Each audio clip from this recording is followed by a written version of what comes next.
knowledge spanning tree.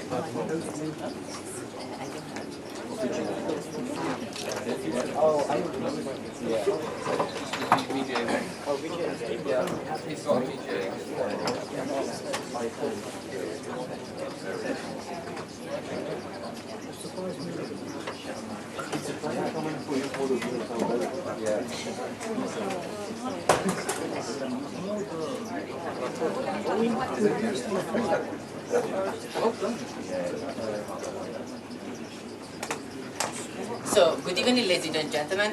My name is Federico. I'm a computer science student from King's College London. So, students always know what they study, or at least they are supposed to if they want to pass their exam.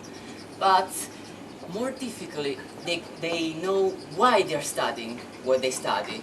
Or, for example, they're going to answer, well, I study this because it's part of my degree. But why are you studying specifically the topic that you study?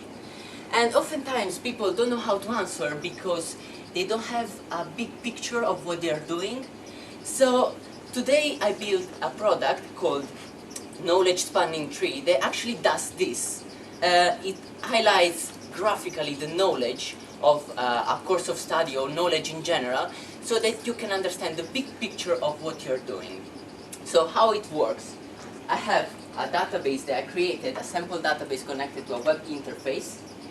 And I have here, for example, my computer science degree. When I open it, I have my 3 years of the degree. And when I open them, I have the terms with all the modules for every term. And also, it's not supposed to happen, but then I'll explain. And also, you can go to each of the modules and understand what you're doing every week. So at the end of the semester, you actually know what you should know for the exam. And this really makes you in control of your situation. And also in other application, it's important to be in control of your knowledge, what you know and what you should know, because you know what comes next. For example, for students from the GCSE, when they're looking at what they want to do in the future, for example, they can have one of these schema with knowledge, subfield of the knowledge, and at a lower level the jobs that you end up doing if you study there. So actually they get passion for what they study, because I know if I study that, I get the job that I love. Or, for example, another implementation, well, still the same implementation, another use is that as students looking at what they study or what they want to do, they discover other jobs that they really love. So I built this product today just on my own in few hours. Could you imagine what can come out of this? Is, for example, we have a team, a fundings, and more time to do this. I think we can create also template, and this is what wrongly happened before, in which you can create your own schema and then change the dependency and create a new schema. Oh, this is part of these modules, okay, let's put it here, and so on. So I strongly believe that today I started with a very good product to help students during their course path. And speaking more, you know, in big changes, it can help students to make their life choices when it comes to their career, having the big picture in their mind. Thank you.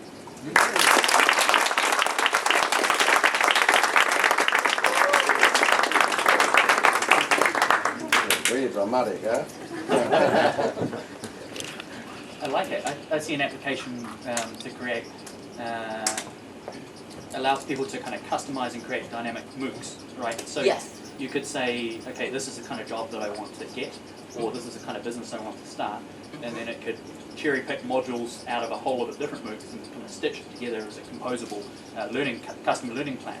This is another implementation, yes. There are many ways in which it can be implemented. It can be given out from university, for example, when they want to explain their courses, or I find it very useful to help them during their studies to understand what they're doing. But for example, it can be used on a blog, where the blogger, we have an API in which they can just copy the code and make their own maps to explain a topics, or to give a big picture of where the topic that they are talking about fit in the big picture. And also, as I said, templates, empty templates, in which you write the voices down, like reading week or data or representation or vegetarian cuisine. Has anyone noticed that? It's not in computer science. Anyway. And then customize their map as they want. So if they make a mistake in the dependency, they can just drag and drop the voices around. And it's very light. I built just 2 tables on the database to do this I think representation. the idea of kind of scaffolding up your knowledge or staircasing it is really interesting, because you could go to like read a new book or Sure. try to understand some new knowledge, but you haven't got the prerequisite knowledge. Just in Sure. general, like you could apply this to Yes. Amazon algorithm about like what book should I read next, given what Yes. the knowledge that I currently possess. Yes, exactly. so Or when it comes to computer science, which is my field of study, you can have many different sectors in there specifically, so you can categorize software based on what they do. And when you're looking at a new area, you know at least where to start, because oftentimes it's not very clear. There are many options to do the same thing. So one way to think about knowledge is, I look at this stuff quite deeply. So you can think of like a circle representing all the body of knowledge in the world from your perspective. A small slice of that is what you know that you know. I know how to speak English. What I know that I don't know. I know that I don't know how to speak Russian. And the rest is what you don't know. So when you're going through a system like this, or you're new to a field, you don't know what you don't know. And this can play a role to kind of present orthogonal areas that you may be interested to explore, which is very cool. Thank you. Thank you.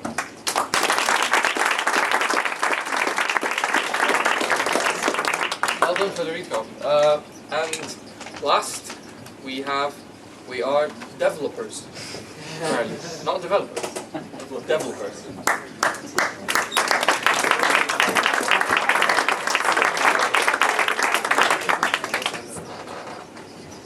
It's quite a hard act to follow, really, isn't it?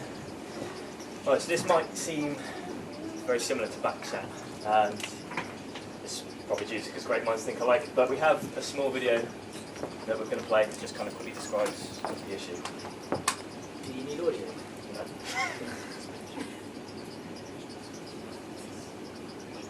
You don't learn now? Amazing. Come on, are you from video and you don't Monday?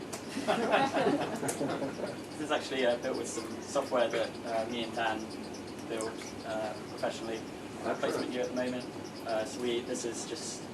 We thought we may as well make use of it since everyone else was doing PowerPoint presentations. It's got a bit of a vendetta against it. Right. So what's happening here? Yeah. I'll explain it a bit more. Okay.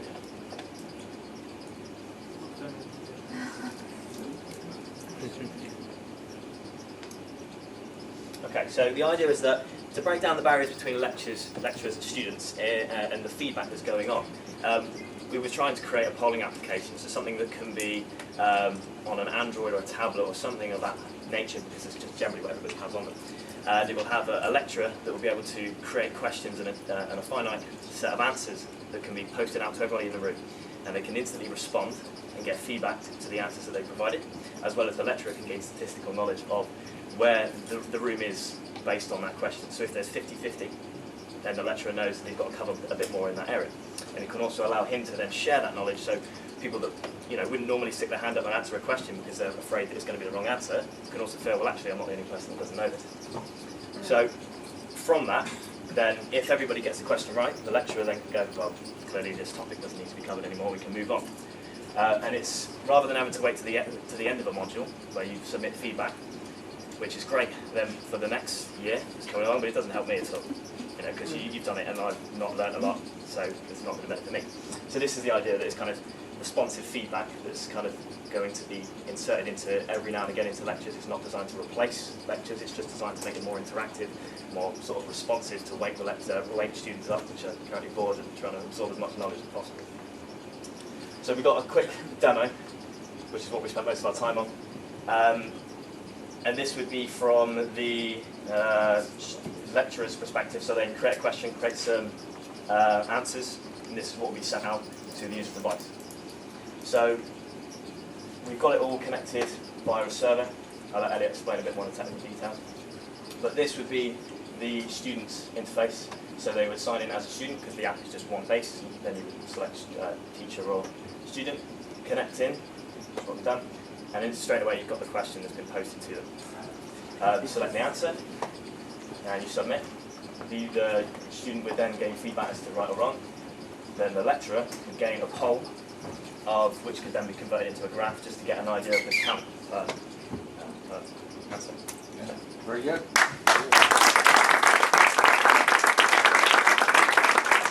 Exactly what I need for Tuesday. I think it's as simple as quick. It doesn't have to be any topic related. It could be usable in secondary school. Yeah. It could be used in primary Yeah, school. actually, you said it's similar to Backchat. It's different, right? It is different. But if you combine both, that would be actually we see great. it as kind of filling a gap. So Yeah. we came here already as a team and we thought, okay, well, we want to solve a problem in education. We had a great number of ideas that we thought, okay, well, in the future we can throw these into like some packages together. Yeah. But we wanted to do something really small and that was really non-intrusive to the lecturer as well. So the lecturer just gets these stats as they're going through. They can have their pre-prepared questions and they're going to ask. It is And they can anonymous ask it and they can then Could just you run that on see- Bluetooth?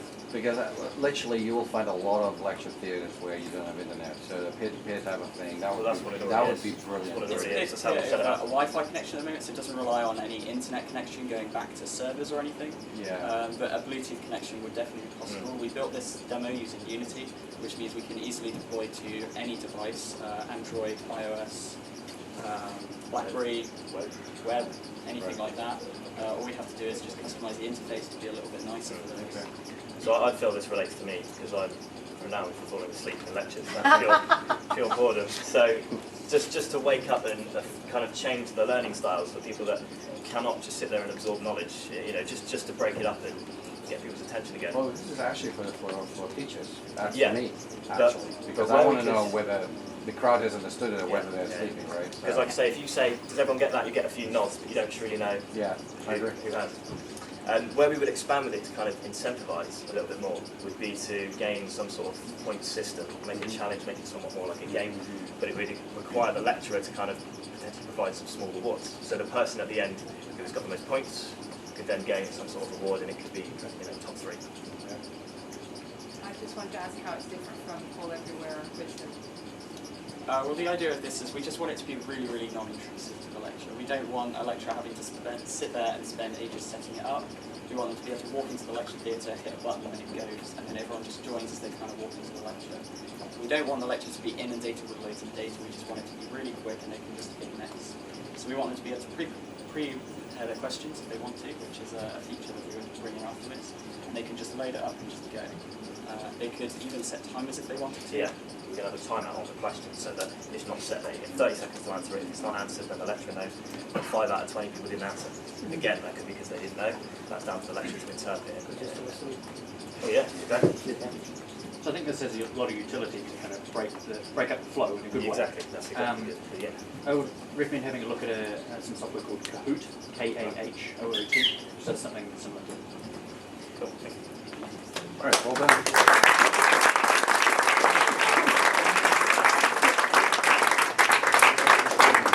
Thank you. We are done with this. I am mind blown by some of the things that came out today. It was a one-day event. We got a lot more than we expected, to be honest. The quality and the effectiveness of the ideas you guys had is inspiring. So well done once again. May I ask the judges to accompany me so we can decide who the winner is? Yeah.